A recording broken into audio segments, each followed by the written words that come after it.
నమస్కారం, వార్తలకు స్వాగతం. ముందుగా ముఖ్యాంశాలు. కబీరా చౌక్ అగ్ని ప్రమాదంపై deputy CM Bhatti Vikramarka media సమావేశం, పలు అంశాలపై వివరణ.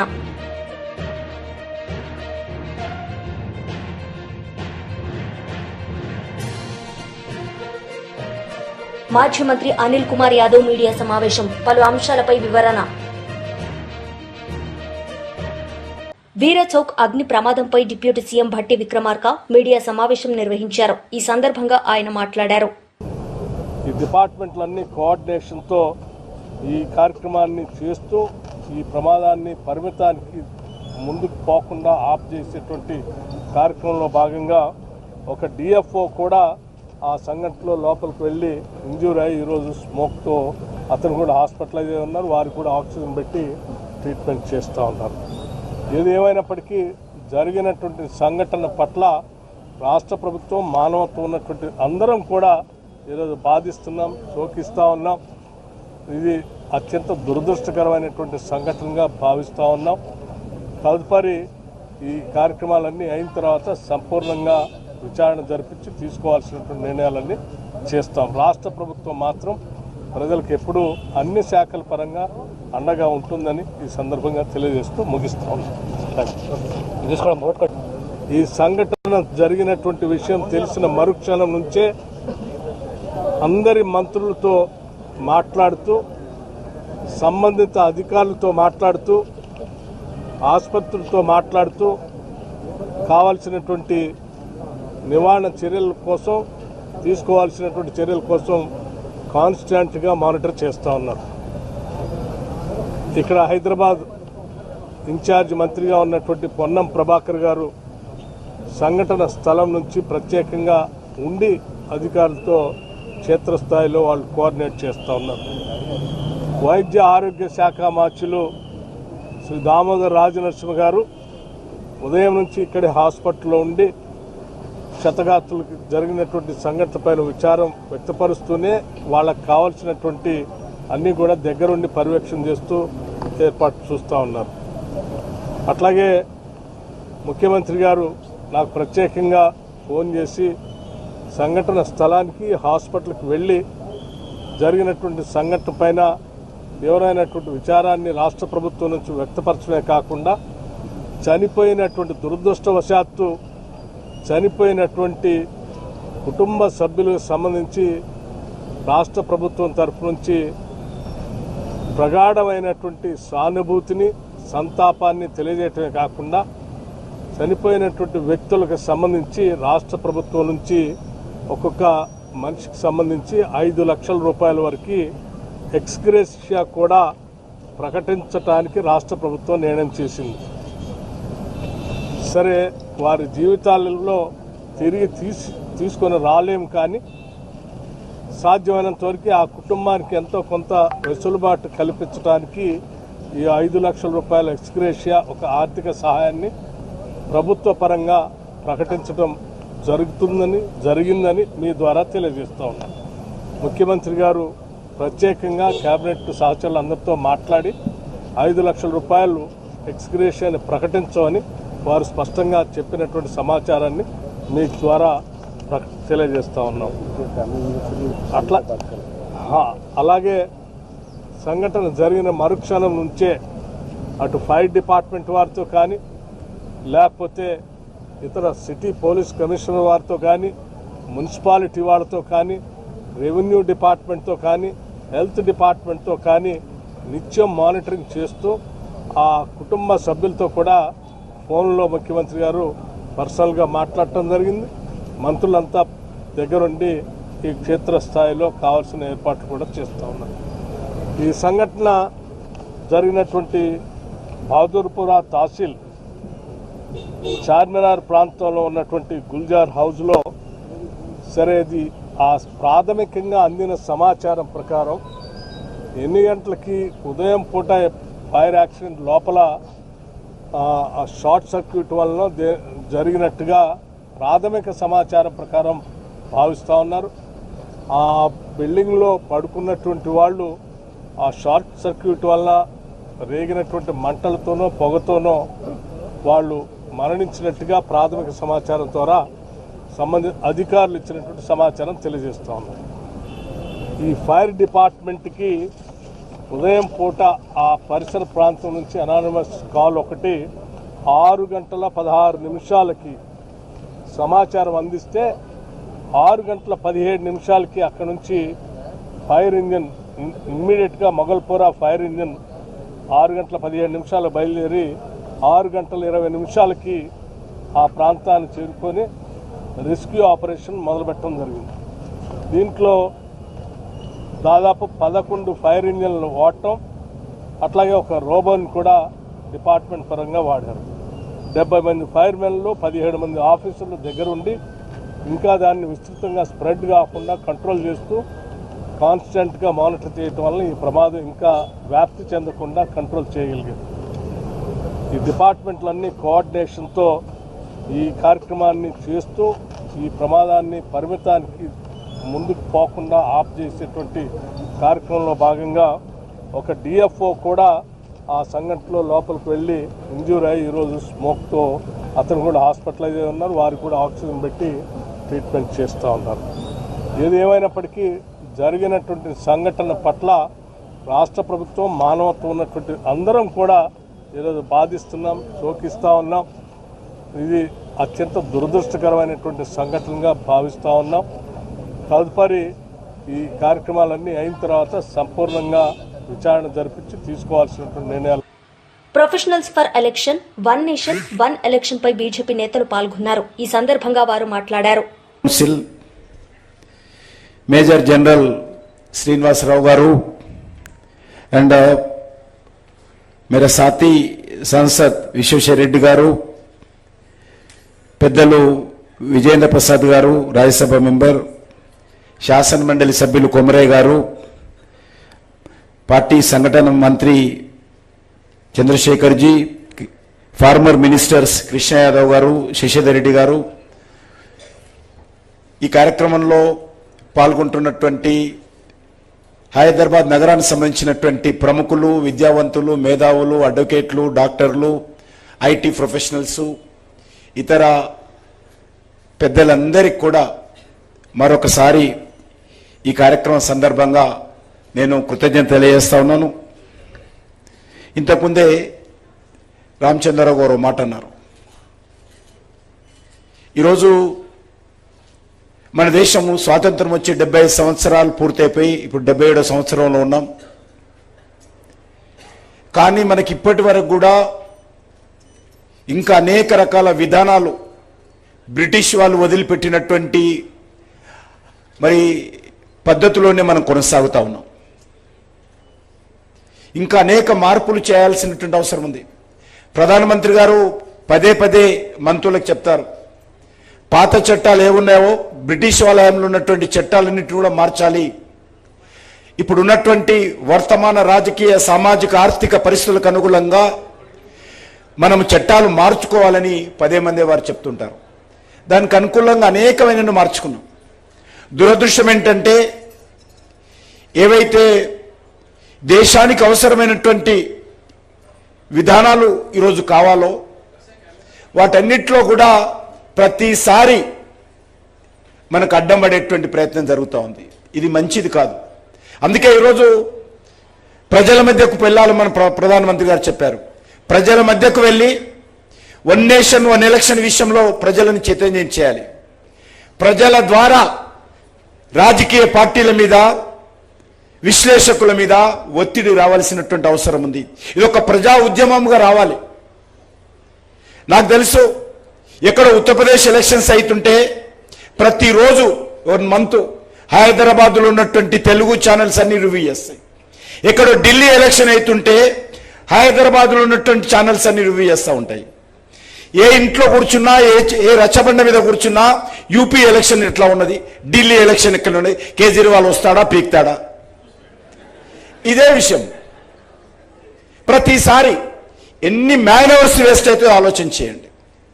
ఎంత మ్యాన్ అవర్స్. ఈరోజు ఒకసారి ఎలక్షన్ అయిపోతే ఈరోజు ప్రధానమంత్రి గారు ప్రతి 3 నెలలకు ఒక రాష్ట్రానికి ఎలక్షన్స్కి వెళ్ళాలి.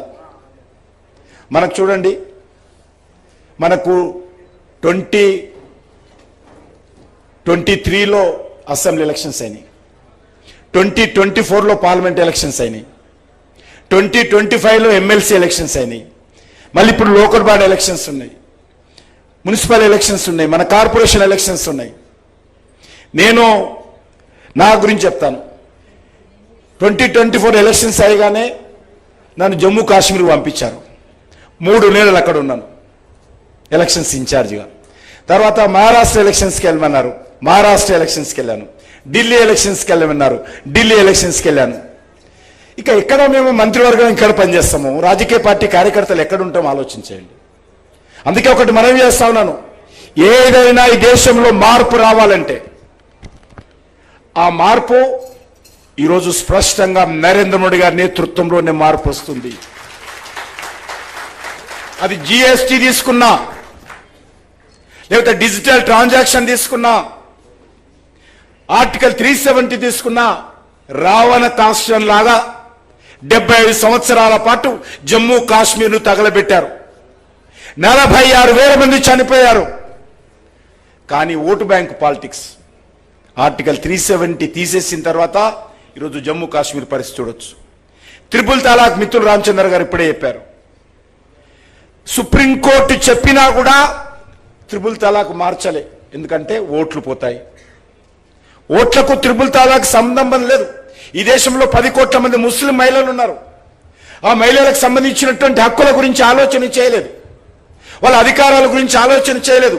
డాక్టర్ బాబాసాహెబ్ అంబేద్కర్ ఈ దేశంలో ఉన్నటువంటి పౌరులకు ఇచ్చినటువంటి హక్కుల గురించి ఆలోచన చేయకుండా త్రిపుల్ తలాక్ కొనసాగించారు ఓట్ల కోసం అనేక సంవత్సరాల పాటు. మార్చింది ధైర్యంగా నరేంద్ర మోడీ గారు మనం చేస్తా ఉన్నాం. అంతేకాదు, సిటిజన్ అమెండ్మెంట్ యాక్ట్ కావచ్చు, లేక న్యూ క్రిమినల్ యాక్ట్ కావచ్చు, ఈ దేశంలో అనేక రకాలుగా ఏదైనా మనకు తెలుసు. ఈ దేశంలో ఏముండేది, ఎక్కడ చూసినా ఉగ్రవాద కార్యక్రమాలు, పాకిస్తాన్ ఐఎస్ఐ కార్యక్రమాలు. మన హైదరాబాద్లో కూడా పాకిస్తాన్ ఐఎస్ఐ ఎంత యాక్టివ్గా ఉండేది. ఎందుకు ఈరోజు నరేంద్ర మోడీ గారు వచ్చిన తర్వాత ఈరోజు కనిపించడం లేదు, కనుమరుగైంది? ఈరోజు నరేంద్ర మోడీ గారు వచ్చిన తర్వాత ఎందుకు ఈరోజు మార్పు కనిపిస్తా ఉంది? కాసు మహేష్ రెడ్డి మీడియా సమావేశం నిర్వహించారు. ఈ సందర్భంగా ఆయన మాట్లాడారు. బహుశా 1955-56 నుంచి 2024 వరకు సుమారు 69 సంవత్సరాల్లో ప్రభుత్వాలు వచ్చినాయి. పైన ముఖ్యమంత్రులు ఉండేవాళ్ళు, ఎవరి పని వాళ్ళు చేసుకున్నారు, గెలిచారు, ఓడారు. ఎక్కడో గ్రామ లెవెల్లో గొడవలు ఉండేవి. కానీ ఇప్పుడు 2024 నుంచి మీరు గమనిస్తే ప్రతిపక్ష నాయకుడిని అనగదొక్కాలి. ప్రతిపక్ష పార్టీలోని సోషల్ మీడియా వాళ్ళు కావచ్చు, నాయకులు కావచ్చు, ఎమ్మెల్యేలు, మాజీ మంత్రులు, ఎవరైనా మాజీ ఎంపీలు, లేదు ఇప్పుడున్న ఎంపీలు కావచ్చు, ఎమ్మెల్యేలు కావచ్చు, అక్రమ కేసులు పెట్టడం, అక్రమంగా వాళ్ళని జైళ్ళకు పంపించడం, చివరకు ఐఏఎస్ ఐపీఎస్ని కూడా రిటైర్ అయిన వాళ్ళు కావచ్చు, ఇప్పుడు పనిచేస్తున్న వాళ్ళని సస్పెండ్ చేసి వాళ్ళ మీద కేసులు పెట్టి అనగదొక్కాలి. ఎట్టుందంటే వాళ్ళకు అవకాశం ఇచ్చింది తెలుగుదేశం పార్టీకి, చంద్రబాబు నాయుడు గారికి, లేదు జనసేన బీజేపీకి ఒక అవకాశం ఇచ్చారు జనం. మీరు ఇచ్చిన హామీలు నిలబెట్టుకోండి, ఎవరూ దానికేమో అడ్డం తగలట్లేదు. వైఎస్ఆర్సీపీ పార్టీ కావచ్చు, జగన్మోహన్ రెడ్డి గారు కావచ్చు, ఇంకా చేయమని మేము డిమాండ్ చేస్తున్నాం. బాబు మీరు ఇచ్చిన హామీ నిలబెట్టుకోండి, ప్రజలకి న్యాయం చేయమని అడుగుతున్నాం. అది చేయలేకపోగా జగన్మోహన్ రెడ్డి గారికి మాకు అడ్డం, రేపు మళ్ళీ అధికారంలోకి వస్తాడేమో, సంవత్సరంలోనే ఈ ప్రభుత్వం భ్రష్టు పట్టిపోయింది, అక్కడేమో గ్రాఫ్ పెరిగిపోతుంది, అంతంత మాత్రాన గతంలో వాళ్ళు చెప్పినవన్నీ అబద్ధాలుగా ప్రజలు గమనిస్తున్నారు. మళ్ళీ జగన్మోహన్ రెడ్డి గారు ఈరోజు మీరు చూస్తున్నారు, ఎక్కడికి పోయినా బ్రహ్మరథం పడుతున్నారు. వాస్తవంగా మొన్న తెలుగుదేశం అనుబంధ ఛానల్లోనే చెప్పారు, చంద్రబాబు నాయుడు గారు ఓడిపోతే మళ్ళీ తేరుకోవడానికి, పార్టీని నిలబెట్టడానికి 2-3 సంవత్సరాలు పట్టింది. అక్కడ తెలంగాణలో కేసీఆర్ గారికి 1-2 సంవత్సరాలు పట్టింది. ఇక్కడ జగన్మోహన్ రెడ్డి గారు 2-3 నెలల్లోనే బ్రహ్మాండంగా తిరుగుతున్నాడు, తిరుగుబాటు చేస్తున్నాడు ప్రభుత్వం మీద అని. ఇవన్నీ గమనించి ఎలాగన్నా అనగదొక్కాలి, వైఎస్ఆర్సీపీ పార్టీని, కార్యకర్తల్ని భయపెట్టాలనే కోణంతో అక్రమ కేసులు. ఈరోజు లిక్కర్ కేసు, స్వయాన జగన్మోహన్ రెడ్డి గారి దగ్గర పనిచేసిన ఐఏఎస్ ధనంజయ రెడ్డి గారు కావచ్చు, గత 20-30 సంవత్సరాల నుంచి ఓఎస్డీగా పనిచేస్తున్న కృష్ణమోహన్ రెడ్డి గారిని, అనేక మందిని, రాజశేఖర్ రెడ్డిని, లేదు అనేక మందిని, అసలు ఎట్టి పరిస్థితుల్లో బెవరేజెస్ కార్పొరేషన్ కానీ లిక్కర్కి కానీ సంబంధం లేని వాళ్ళని ఆధారాలు లేకుండా కేవలం తీసుకొచ్చి ఇదిగో 3,000 30,000 వాళ్ళకి ఇష్టం వచ్చినట్టు ఒక్కొక్క దగ్గర ఒక్కొక్క మాట్లాడుతున్నారు తెలుగుదేశం నాయకులు. ఒకళ్ళు 3,000 అంటారు, ఒకళ్ళు 13,000 కోట్లు అంటారు, ఇంకొకళ్ళు 16,000 కోట్లు స్కామ్ జరిగింది. ఏదైనా చెప్పచ్చు కదా, అబద్ధం ఆడడానికి దానికి రుజువు ఎందుకు? ఎంతైనా చెప్పచ్చు. అలా చెప్తూ ఓ స్కామ్ జరిగింది, ఇదిగో వీళ్ళని అరెస్ట్ చేస్తున్నాం, వాళ్ళని అరెస్ట్ చేస్తున్నాం, ఒక సిట్ వేసాం, ఆ సిట్లో తెలుగుదేశం మరి కనీసం పచ్చ చొక్కా వేసుకోకర్లా పోలీసులే తెలుగుదేశానికి పనిచేస్తున్నట్టు ముఖ్యమంత్రి పేషి నుంచి ఇదిగో పలానోడిని అరెస్ట్ చేయి, పలానోడిని అరెస్ట్ చేయి, వాళ్ళని అరెస్ట్ చేయటం, కోర్టులో ప్రొడ్యూస్ చేయటం. చివరికి కోర్టులో కూడా ఏమైనా సాక్ష్యాలు ఉన్నాయని అడిగితే ఇస్తాం, త్వరలో ఇస్తాం, ఎప్పుడు ఇస్తారో తెలీదు. కేవలం ఏంటంటే ఎస్ అరెస్ట్ చేయాలి, ఈ కేసు నిలబడిద్దా, రేపు అసలు ఇది అసలు శిక్షలు పడతాయి, ఏమి లేవని వాళ్ళకి తెలుసు, కానీ మేము అరెస్ట్ చేస్తాం అంతే. దేశంలో అంతే కదా, అరెస్ట్ చేసిన తర్వాత ఎవరైనా సరే ఆ ముద్దాయిలు మళ్ళీ రేపు 5 ఏళ్లకో 10 ఏళ్లకో నిర్దోషులుగా తేల్తారు. కానీ ఏం చేయగలుగుతాం, లూపోల్ ఉంది దేశంలో, చట్టంలో. అలా ఈరోజు జగన్మోహన్ రెడ్డి గారిని వాళ్ళ సొంత మనుషుల్ని అరెస్ట్ చేయటం, ఇంకో కొంతమంది ఛానళ్ళు జగన్మోహన్ రెడ్డి గారిని కూడా అరెస్ట్ చేసేస్తాం, బిగ్ బాస్ వరకు వెళ్ళిపోతాం, తాడేపల్లి వరకు వెళ్తాం. గతంలో కూడా ఇదే జరిగింది. ఒకసారి మన జ్ఞాపక శక్తిని ఒక 10-15 సంవత్సరాలు వెనక్కి తీసుకురండి. 2010 సంవత్సరంలో కూడా ఆ రోజు కాంగ్రెస్ పార్టీ, మేము కూడా ఆ రోజు ఆ పార్టీలోనే ఉన్నాం, ఎంతో పదిలంగా ఉంది రాష్ట్రంలో, 40% ఓటు బ్యాంక్, 40-40%తో. జగన్మోహన్ రెడ్డి గారు తన సొంత పార్టీ పెట్టుకుంటే చిలక్కి చెప్పినట్టు చెప్పారు కాసు కృష్ణారెడ్డి గారు, వాళ్ళు ఎవరి ఇష్టం వాళ్ళు ప్రజాస్వామ్యంలో అక్రమంగా కేసులు పెట్టద్దు అని. విన్నారా? ఎలా ఏం జరిగింది? 40% ఓటు చేరున్న కాంగ్రెస్ పార్టీ 2% వచ్చింది ఆంధ్ర రాష్ట్రంలో. అక్రమంగా జగన్మోహన్ రెడ్డి గారిని అరెస్ట్ చేసి అక్రమంగా జైల్లో పెట్టి బీఆర్ఎస్ లీడర్ మీడియా సమావేశం నిర్వహించారు. ఈ సందర్భంగా ఆయన మాట్లాడారు. లాస్లో ఉన్నప్పుడు ఏంటంటే హైదరాబాద్ యొక్క కారిడార్స్ అన్నీ కూడా పెంచాలి, ఈస్ట్ వెస్ట్ సౌత్ నార్త్. గతంలో మా మాజీ ముఖ్యమంత్రి గారు కేసీఆర్ గారు ఎయిర్పోర్ట్కు కనెక్టివిటీ ఖరారు చేసినట్లు హయత్ నగర్ వరకు చేసిన, ఇంకా ఎన్నో రకాలుగా కారిడార్స్ పెంచి అక్కడ ప్రయాణికులను కూడా మెట్రో రైలుకు అందుబాటులో చర్య తీసుకున్నారు. ఉదాహరణకు మా ఎల్బీ నగర్ మెట్రో రైలు వల్ల చాలా ఉపయోగపడుతుంది. కాబట్టి అటువంటి కారిడార్స్ని పెంచేసి ప్రయాణికులు ఎక్కువ వచ్చే విధంగా చర్యలు తీసుకోవాలి. కానీ ఉన్న మెట్రో రైలు ప్రయాణికుల మీద ఛార్జీల మోతం మోగిస్తే రేపు ప్రజలకు కష్టమవుతుంది. కొద్ది కాలం మోయాల్సిన తప్పదు. ఇప్పుడు ఇతర దేశాలలో అన్నింటిలో కూడా ప్రజా రవాణా మీద ప్రభుత్వాలు సబ్సిడీ ఇచ్చుకుంటూ నడిపిస్తున్నాయి. మనం విశ్వనగరంగా మనకి ఎదగాలంటే ఏంటంటే మన ప్రయాణికులు కూడా మనం సబ్సిడీ ఇచ్చుకుంటూ నడిపించుకుంటూ దాన్ని మెల్లిగా పైకి తీసుకుపోవాల్సిన అవసరం ఉంటుంది. ఇప్పటికే హైదరాబాద్ పరిస్థితి అంతా కూడా నెగిటివ్ వాతావరణం తయారైపోయి హైదరాబాద్లో ఒక వ్యాపారం కూడా నడుస్తలేదు, ఏ రంగం కూడా హైదరాబాద్లో పురోగతి సాధిస్తలేదు. కాబట్టి ఇప్పుడున్న పరిస్థితుల్లో మెట్రో రైలు యొక్క పెంపుని పునరాలోచించి వెనక్కి తీసుకోవాలని కోరుతున్నాం.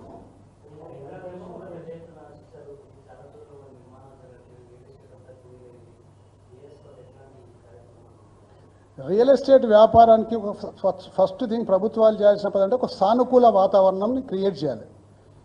దురదృష్టవశాత్తు ఇక్కడ సానుకూల వాతావరణం క్రియేట్ చేయకుండా ఒక ప్రతికూల వాతావరణం క్రియేట్ చేసే వరకు కొనుగోలుదారులంతా కూడా భయభ్రాంతులపై కొనాలనుకునే వాళ్ళు కొనుక్కుంటలేరు. కొన్న వాళ్ళందరూ కూడా మాకు క్లియరెన్స్ తీసుకొస్తే తీసుకుంటామని చెప్పడం వల్ల రియల్ ఎస్టేట్ వ్యాపారం అంతా కూడా పడిపోయింది. రియల్ ఎస్టేట్ వ్యాపారం ఒక వ్యాపారం ఎటువంటి వ్యాపారం అంటే ఒక ప్లంబరు, ఒక మన ఎలక్ట్రీషియను, ఒక మేస్త్రి, ఒక సెంటరింగ్ కొట్టటైనా, సిమెంట్ అమ్మటైనా, స్టీల్ అమ్మటైనా, కంకర అమ్మటైనా, ఇన్ని రకాల వ్యాపారాలు దాంట్లో ఇమిడి ఉంటాయి. కాబట్టి ఈ రంగం కుదిరైతే ఇంత మంది మీద ప్రభావం పడుతుంది.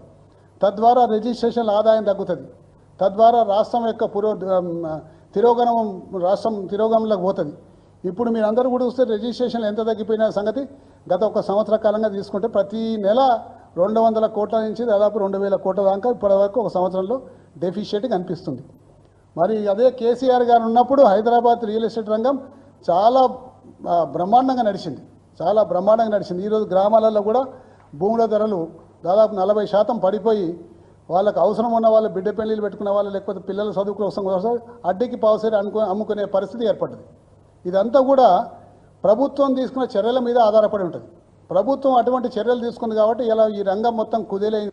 మాజీ మంత్రి అనిల్ కుమార్ యాదవ్ మీడియా సమావేశం నిర్వహించారు. ఈ సందర్భంగా ఆయన మాట్లాడారు. విధంగా హరాస్ చేయటం, ఐపీఎస్ ఐఏఎస్లు అనే తేడా లేకుండా ఈరోజు ఈ రాష్ట్రంలో మనందరం కూడా చూస్తా ఉన్నాం.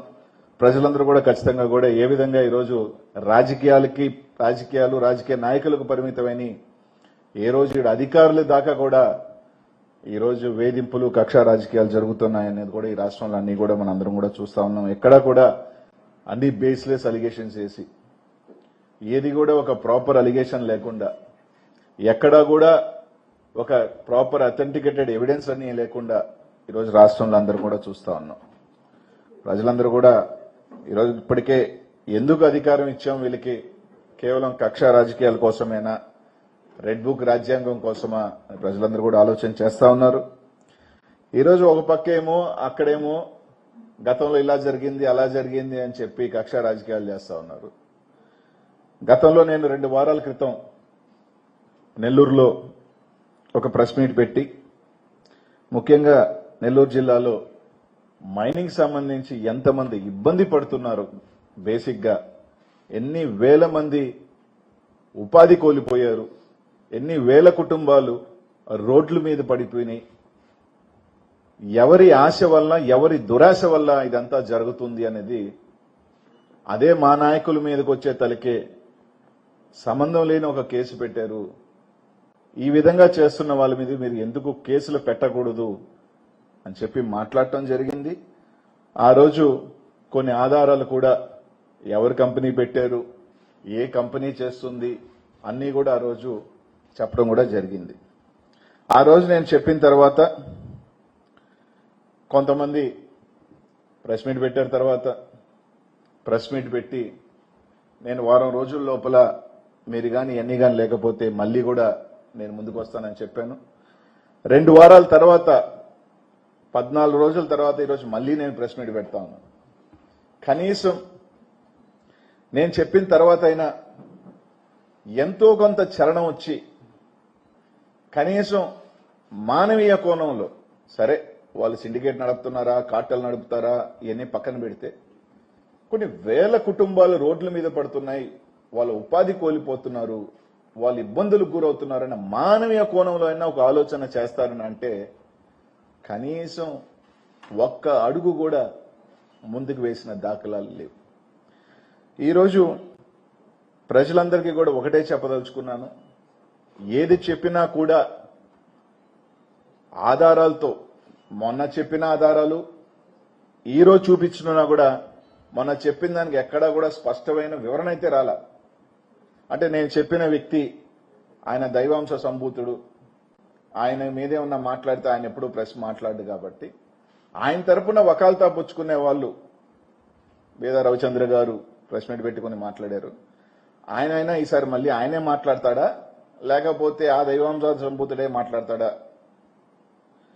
ఈరోజు ఒకటి అడుగుతా ఉన్నాను, వేమిరెడ్డి ప్రభాకర్ రెడ్డి గారు ఒక కంపెనీ పెట్టి ఆయనే చేసుకోవాలి, ఇంకెవరూ చేసుకునే విధంగా లేదు, లేకపోతే మైన్లు ఓపెన్ చేయము అని నేను మాట్లాడి కొన్ని ఇది చెప్పిన తర్వాత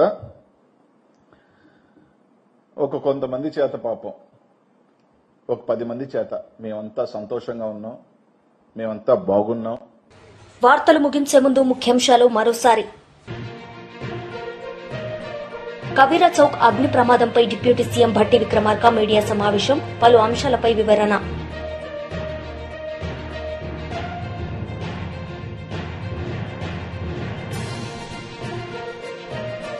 మాజీ మంత్రి అనిల్ కుమార్ యాదవ్ మీడియా సమావేశం, పలు అంశాలపై వివరణ. ఈ వార్తలు ఇంతటితో సమాప్తం. తిరిగి ప్రసారమయ్యే వార్తల్లో మళ్ళీ కలుద్దాం. అంతవరకు సెలవు. నమస్తే.